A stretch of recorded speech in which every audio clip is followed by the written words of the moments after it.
Aux côtés du prix Nobel de la paix Denis Mukwege, face au pape François, avec le secrétaire général des Nations Unies, Antonio Guterres. Vous, Jean-Pierre Raffarin, vous engagez depuis quelques années à alerter contre les risques de guerre sur la planète.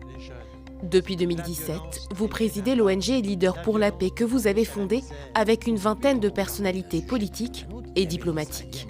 Nous pensons que la boîte à outils diplomatique dont on se sert dans les organisations multilatérales aujourd'hui, elle est un peu usée. Donc, ce que nous voulons, c'est pratiquer, au fond, un dialogue renforcé et trouver des issues sur des crises qui sont les crises de demain.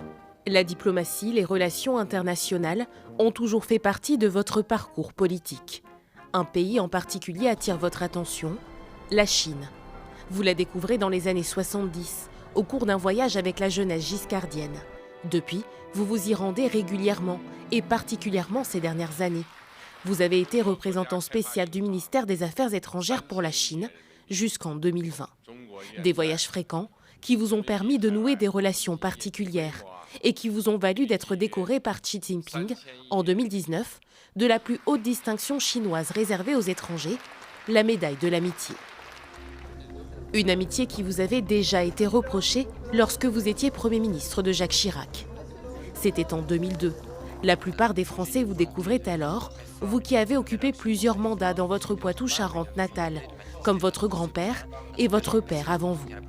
Vous avez également été député européen, ministre des PME et sénateur de la Vienne. Pendant vos 3 années passées à Matignon, vous menez des réformes, dont la très contestée réforme des retraites. Personnage atypique, il n'est pas rare de vous entendre citer votre idole, Johnny Hallyday, sur des sujets d'actualité comme la crise énergétique, conséquence de la guerre en Ukraine. Il faut chasser le noir, c'est noir, et préférer qu'on me donne l'envie d'avoir envie de vivre, de s'occuper de demain et de rester vivant, disait Johnny. De l'optimisme dans un monde en pleine mutation. Vous, Jean-Pierre Raffarin, soulignez la nécessité de l'humanité et de l'affect pour soigner les maux du monde.